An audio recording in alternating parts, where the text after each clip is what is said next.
cares about what he does, and that's why he's the best at it.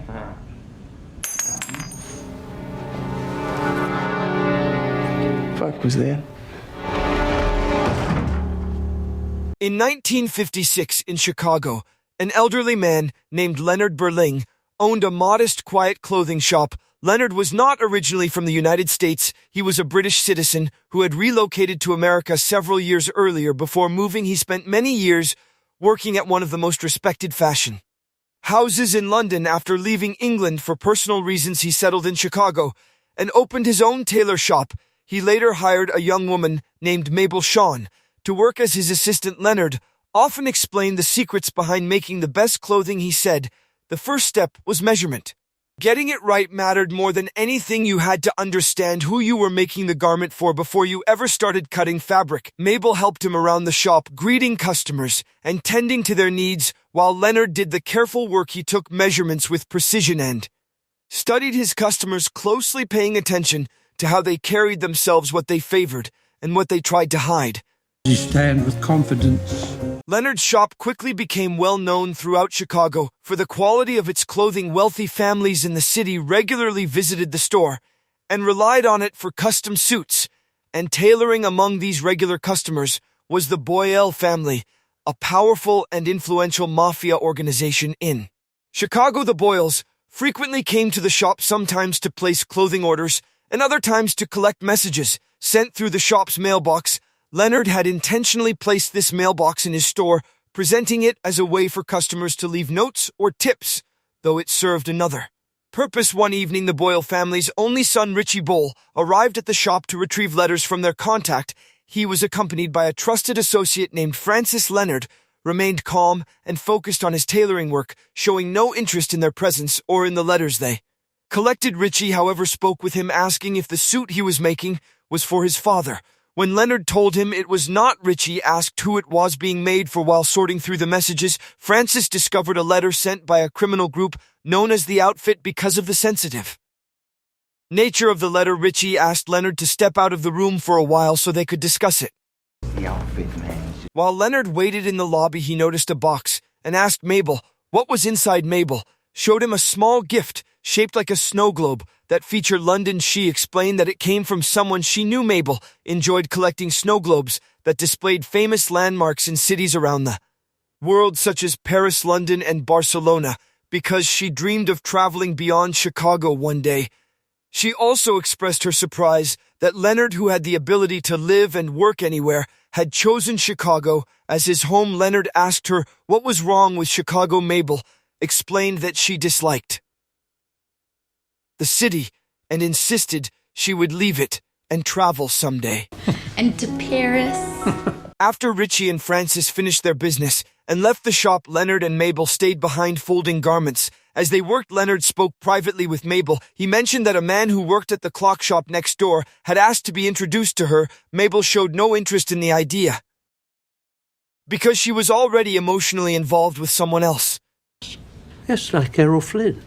I do not need you telling me who to date. Leonard slowly came to the conclusion that Mabel had developed a personal connection with Richie Boyle. He had noticed the way they behaved around each other and recognized the subtle but familiar signs of flirting. While carefully folding a piece of cloth, Leonard warned Mabel to remain cautious, explaining that Richie belonged to a mafia family known for violence and the frequent use of weapons. Mabel admitted that she understood how dangerous the Boyle family was. Richie Boyle. You want to get him to back off? During their conversation, Mabel told Leonard that she knew he wanted her to become like him, to train under him, and grow into a great tailor. She explained, however, that she would never truly become like him, and that she planned to leave this place someday. Leonard told her that she was entitled to be herself, and that he did not need her to follow in his footsteps. As they spoke, Leonard noticed she was not folding the garment properly, and he pointed it out. He told her that a raise would only be possible if she improved her skills, especially in basic tasks such as folding clothes correctly. After the shop closed for the night, Mabel went home, while Leonard stayed behind, continuing to work late into the night inside the shop. Later that night, Leonard fell asleep at his desk and drifted into a dream filled with images of fire and loss. He was suddenly awakened by the sound of the shop door opening. The voices belonged to Mabel and Richie, who had come to the shop together to spend time in private. This confirmed Leonard's earlier suspicion that the two were romantically involved. I just said don't touch anything! As they talked, Richie shared information with Mabel about Francis, his adopted brother. He explained that Francis believed someone within the Boyle organization was secretly betraying them by passing information to a rival mafia group known as La Fontaine. Richie openly expressed his dislike for Francis, admitting that he felt resentment because his father, Roy Bolle, trusted Francis more than his own son. Richie did not consider Francis' family, viewing him instead as a stranger who had once saved his father's life. He believed his father's loyalty to Francis came from a sense of obligation rather than genuine affection. Francis, who cares about Francis? Leonard quietly listened to all of this from the other room. He accidentally dropped an object, creating a sound that alerted Mabel and Richie to his presence. Acting quickly, Leonard returned to his seat and pretended to be asleep to avoid causing trouble. Mabel guided Richie out of the shop so Leonard would not be disturbed. The next morning, Mabel joined Leonard, and they began serving their customers as usual, and letters once again started arriving at the shop. A few days later, Richie and Francis returned to the Tailor shop to collect mail. As they did every week that night, they discovered another envelope from the outfit which contained both a letter and a cassette tape. After finding it, they left immediately to report the discovery to Roy Boll later. That same evening, Richie and Francis rushed back to Leonard's shop in a state of panic. Francis was supporting Richie, who had been shot in the stomach. Francis checked to see if the shop was empty before they went inside. He carried the injured Richie into the back room of the shop, where Leonard normally worked. Desperately seeking help, Francis asked Leonard to apply pressure to Richie's wound and to hold him tightly. He blamed Richie for hesitating to shoot the men who attacked them. He warned Leonard that people would come looking for the briefcase containing the tape and that they needed to keep it safe. And if they find it, Later, Francis contacted Roy Boll and informed him that both he and Richie had been attacked by the La Fontaine mob group. He explained that they were hiding inside Leonard's Tailor shop and that Richie had been seriously wounded. Roy responded that he would come to the shop as soon as possible to retrieve them. Richie asked Francis to take him home, but Francis refused, saying Roy had told him to wait there. Richie and Francis argued, and Francis made it clear that he worked for Roy, not for Richie. gonna take a while. Seeing that Richie was losing a great deal of blood, Francis ordered Leonard to sew the gunshot wound in Richie's stomach to stop the bleeding. Leonard hesitated at first, explaining that he was not a doctor and had never treated an injury like this before. However, drawing on fragments of experience from his past, including moments tied to violent conflict, he eventually agreed to help. The procedure was agonizing, and Richie lost consciousness as Leonard stitched the wound without any form of anesthesia. Despite the extreme difficulty, Leonard managed to close the injury, remaining steady even as Richie's body went limp. Once the wound was taken care of, Francis sealed the cassette tape inside the suitcase. He asked Leonard to watch over Richie for a short while. As he stepped outside, Leonard refused and insisted that Francis take Richie with him, making it clear that he did not want to become involved in the Boyle family's violent affairs. Leonard wanted to be left alone and to keep his shop completely separate from their world. Francis told him that he was already involved and was now part of the family. Francis continued to argue that Richie needed to stay, explaining that Leonard's shop was the only safe place available at that moment. Involved in whatever it is you do. Francis then explained that he had to leave immediately to find a cassette player.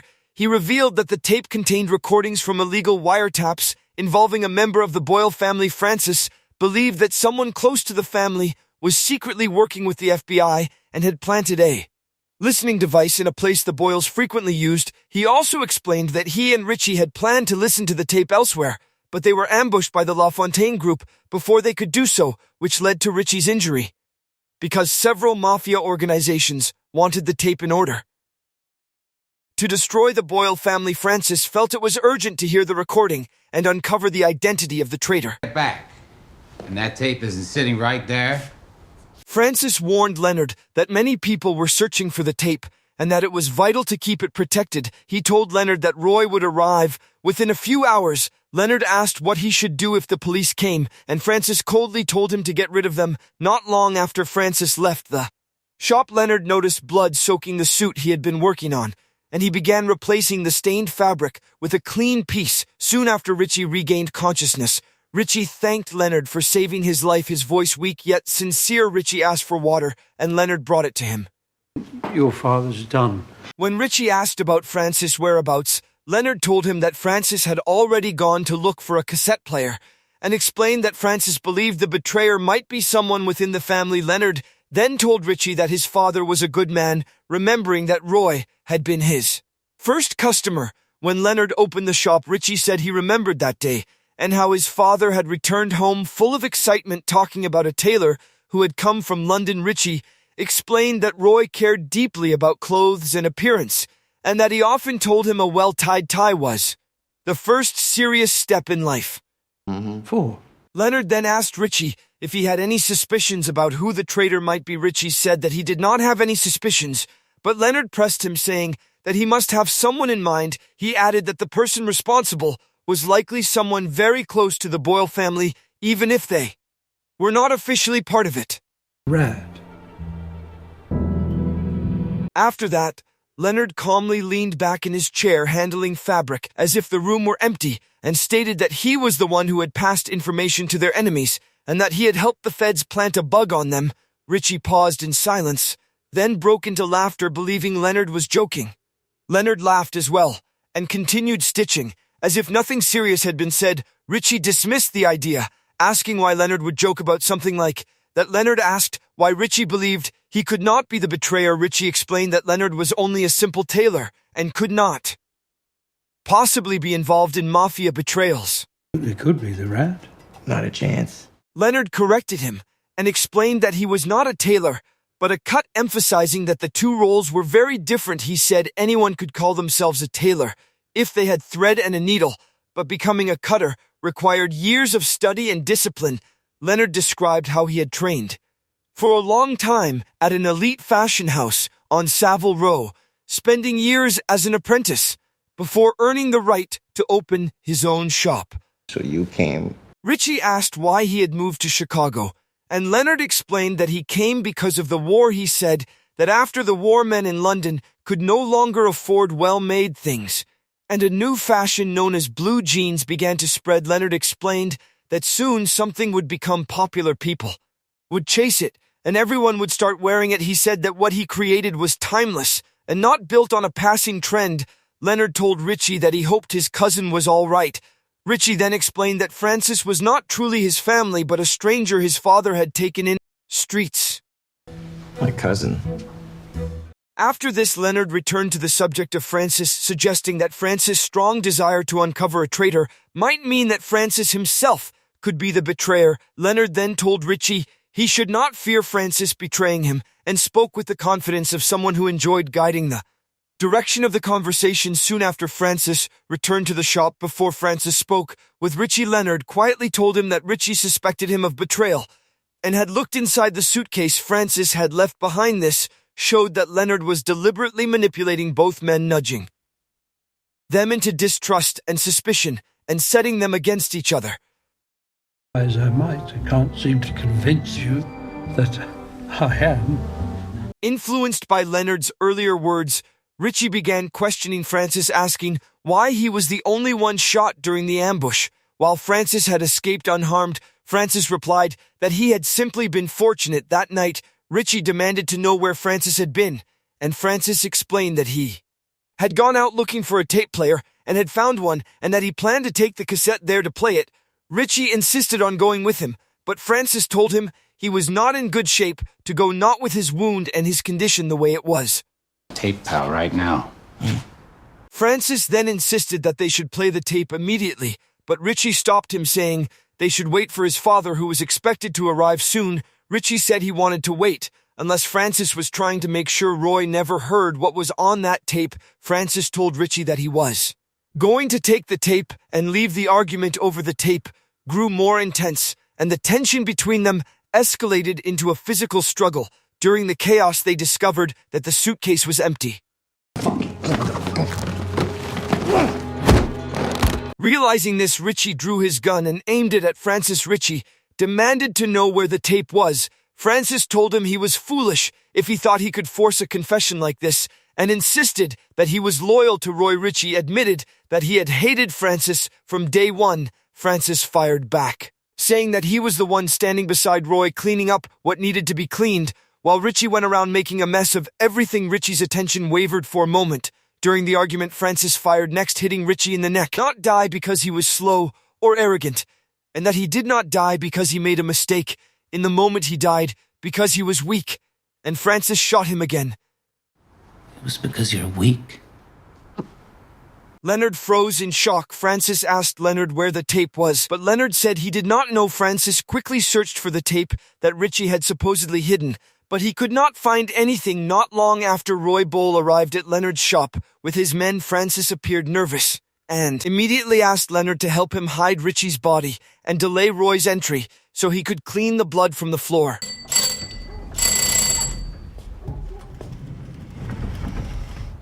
Francis started scraping the blood away while Leonard went to answer the door. Leonard greeted Roy, and Roy thanked him for standing by him and his family, saying they would not forget this. By the time Roy stepped inside and reached the back, where Francis was, the blood had been removed, and Francis had enough time to invent a story to explain Richie's absence. Roy asked where Richie was, and Francis told him that Richie had taken a tape connected to the outfit and left to find him. Roy demanded to know why Francis had not followed him. This explained that Richie was not willing to listen and told him to wait there while he went out to look for his father. This situation was to stay right here in case you turned up. Roy made several calls, but could not find Richie. He worried about his missing son and the missing tape. Francis suggested they go look for Richie, but Roy ordered Francis to go out and find his son while Roy stayed behind in case Richie returned. Francis hesitated at first, terrified that Roy might discover his dead son's body, but he eventually left. While waiting, Roy remained in the shop and spoke with Leonard. How to do all this on the road? Yes. Roy's eyes moved around the room until they landed on a suit. He asked Leonard why he had moved to Chicago, and Leonard told him he had come because of blue jeans. Roy laughed at the response as if it were a clever answer. He could not decide whether to accept. Roy then looked at Leonard's shears and proceeded to show him his gun, saying that this was his tool. He compared the many killed to pieces of fabric tossed away when making a suit, suggesting it was necessary to shape the neighborhood he was building. Loyalty. I've built a crew. Roy then began telling Leonard about an organization called the Outfit. He explained that the Outfit was the largest criminal organization in the world, with operations spread across Europe and the United States. Roy said that the Bowl family had been offered an alliance with them because the Boyles were the only group willing to openly fight LaFontaine. As part of this support, the Outfit had provided an FBI wiretapping recording to help identify a traitor within the Boyle family. Leonard appeared confused and asked why Roy was sharing such sensitive information with him, since Roy had never spoken about mafia matters in front of him before. Roy then revealed that he had already realized Richie had never left the shop. Richie's coat was still hanging inside, and Roy knew his son would never go out in winter without it. This made Roy certain that Leonard was hiding something. He asked Leonard where Richie was. He called one of his men over, and the man pointed a gun at Leonard and demanded the truth. Leonard explained that Francis had warned him not to tell the truth, saying that he would be in danger if he spoke. Into the cold in December in Chicago without his... Before Leonard could respond, Francis suddenly entered the room, holding Mabel. Roy demanded that Leonard tell him the truth, while Francis kept Mabel gunpoint, fearing that Mabel might be harmed. Leonard quickly invented a story. He claimed that Richie had felt ashamed because Francis had killed several men from the rival group, while Richie had not. According to Leonard, Richie had left to confront LaFontaine's people on his own to prove himself to his father. Leonard added that Richie had ordered him not to mention this earlier, so Roy would not worry. Boyle. Francis claimed that Richie had stopped at Roy. Then Roy questioned why Francis had brought Mabel to the shop. Francis explained that Richie might have gone to Mabel's apartment because she was his girlfriend. Roy asked Mabel about Richie's location, but she said she did not know where he was. Francis interrupted and stated that he had noticed a bloodstain on Mabel's carpet, suggesting that Richie had been injured there. Mabel told Roy that was a lie. Roy asked Mabel who she was and realized that he had known her late father. Guy, your dad. I wouldn't know. He wasn't really. Growing angry and impatient, Roy began pressuring Mabel aggressively. To tell the truth, Francis claimed that Mabel might be the one ratting them out, since she was involved in a romantic relationship with Richie. Leonard told Francis that he had known Mabel for years and was certain she was not the one. While questioning her, striking her as if violence could produce answers, Leonard stepped in and physically stopped Francis, trying to calm him down and pull him away. Roy and Francis ignored Leonard's protest and dragged Mabel into one of the rooms. We'll clean up after. Leonard felt sick from everything he was holding inside and decided to step out for air. Francis saw him heading for the door and stopped him. Roy told Leonard that no one was leaving until they found Richie. Leonard said he was tired and needed to leave, telling Roy to do what he needed to do to find his son. Leonard told Roy that he knew how he was feeling right now, that he understood what it was like to search for someone and feel the ground slipping away beneath you. He then admitted he had not come to Chicago because of blue jeans. He told them that he once had a wife and a daughter and that both had died in a fire. Because of that loss, he now thought of Mabel as his own child, and he could not watch her be destroyed. Mabel, you can hurt me. At that moment, the phone rang, and Leonard answered it. He told Roy that the call was from Richie, who claimed he was hiding from LaFontaine, and asked to be picked up at a specific street location. Hearing this, Roy decided to go and get him with his men. Francis chose to stay behind, saying he would keep an eye on Leonard and Mabel in case they were lying. Roy agreed and left Francis behind while he went out to look for Richie. After Roy left, Leonard revealed the truth. He admitted that he had deliberately given a false address so that LaFontaine's men would ambush Roy and his crew. Out to walk directly into an ambush. Who's ambushing him? Leonard then revealed that Mabel was the traitor they had been searching for from the beginning. After becoming closely involved with Richie, gained frequent access to private information about the Boyle family. She used these opportunities, collect details, and secretly pass them to the LaFontaine group in exchange for money. Aware that the Boyle family would eventually uncover her actions, Mabel turned to the FBI for protection. She worked with them to arrange wiretaps and planned for the arrest of the entire Boyle family, believing this would keep her safe once they were taken away. Russell, I got mine. Leonard had known about Mabel's actions all along and chose not to interfere. He understood that her motivation was money and her desire to travel the world. Francis was stunned to discover that Mabel was the one ratting them out this whole time. When Francis demanded to know if she had taken the tape, Leonard explained that he was responsible for hiding the tapes and that he had done it to shield Mabel from immediate danger. I was doing it instead of stopping me. You helped. Yes. You. Leonard then proposed an idea. Mabel would call LaFontaine and tell them Francis' location, so they would come and attack him. Francis resisted, saying he would not betray Roy. Like that, Leonard told him it was either that or Roy would find out Richie was dead, and he would kill them all. Cornered by the choice and the fear of what Roy would do, Francis finally gave Mabel permission to call LaFontaine. LaFontaine wants to make a deal. Tape for cash. Mabel made a deal with LaFontaine to exchange the tape for cash. Not long after LaFontaine and his men arrived at the shop to pay Mabel for the tape, before the exchange happened, Francis instructed Leonard and Mabel to use a coded signal. Once LaFontaine handed over the money, this was meant to allow Francis to leave the back room and kill LaFontaine. After LaFontaine arrived, they took the tape and paid Mabel the agreed amount. However, Leonard and Mabel betrayed Francis and secretly informed LaFontaine of his location. Francis jumped out to kill LaFontaine. He pointed his gun at LaFontaine when Leonard told LaFontaine that he had emptied Francis' gun earlier. Francis was shot multiple times by LaFontaine's men and left to die. But nobody stopped to think what's going on. Once LaFontaine and his crew departed, Leonard told Mabel the full truth, admitted that he had personally recorded the tape and placed it in the mailbox under the name of the outfit to manipulate the Boyle family. The tape given to LaFontaine earlier was fake, containing only Leonard's recorded voice. Leonard had been recording the scene happening that night, preserving it so Mabel could eventually hand it over to the FBI. This would allow law enforcement to dismantle both the Boyle family and the LaFontaine group Of a dozen crimes and Madame LaFontaine. Leonard encouraged Mabel to leave Chicago and travel the world using the money she had received.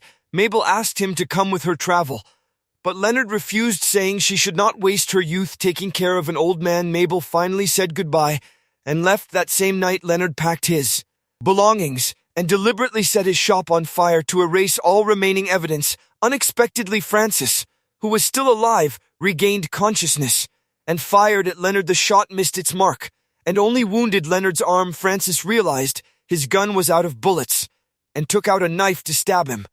Leonard then explained his true past to Francis.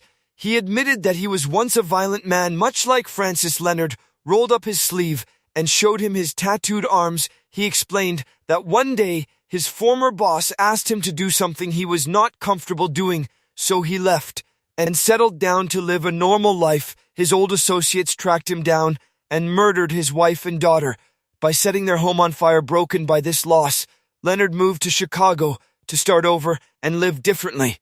But on the first day he opened his shop, fate led him to the Boyle family. The first day here, who did I meet? Francis then tried to stab him, but Leonard managed to move aside and stabbed Francis in the neck with his shears. Francis died on the spot. Leonard walked away from his burning shop, leaving Chicago behind, as he planned to begin a new and better life somewhere else.